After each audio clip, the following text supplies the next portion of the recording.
Jim is such a tremendous champion and leader in impact space. But, what so many people don't know about Jim is that Jim's inspiration in becoming an impact investor actually began with an origin story that involved disability.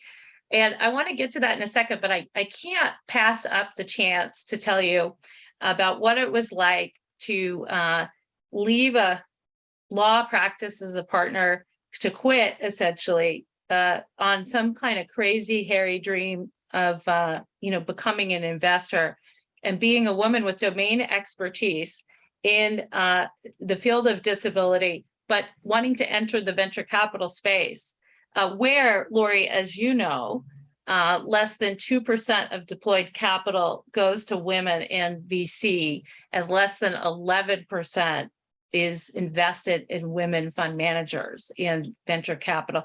And so, the idea of even being involved was a disruptive rebellion.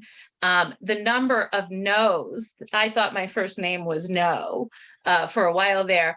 And, but I was so engaged because and with a kitchen cabinet of some brilliant advisors and champions from across the disability community, I was so engaged in the idea that the community was here for this, that this was a time, this had to happen, that there is that generation knocking on an open door, essentially, to join the economy and to buy products and services that will improve their lives.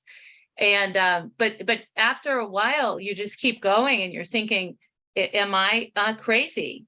And then I met Jim and Jim's incredible team at the Sorenson Impact Group, and his incredible vision that he actually wanted to de-risk people like me, who are domain experts, who bring access to unaddressed markets and opportunities, but who really need the leverage and the support of a committed platform like his to be doing this work.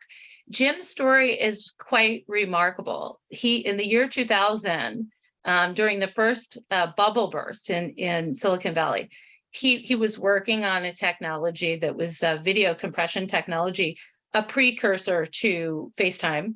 I don't know if he'll describe it that way to you. But essentially, he was burning through money during this crisis.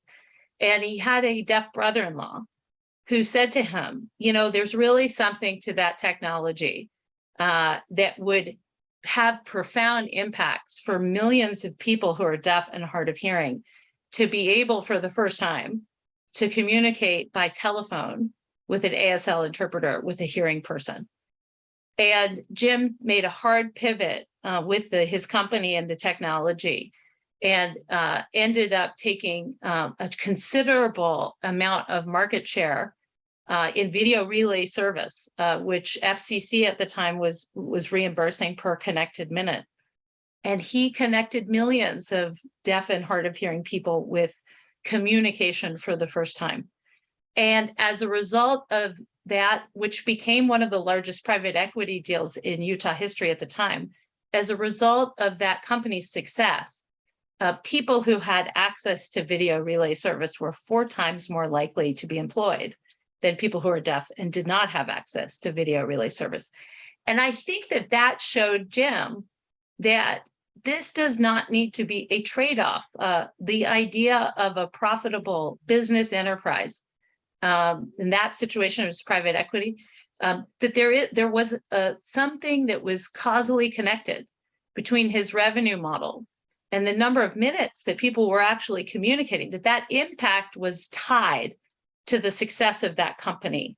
And I'll let Jim tell it, but I think that was a key inspiration for him in becoming a leader in impact investing in the following years.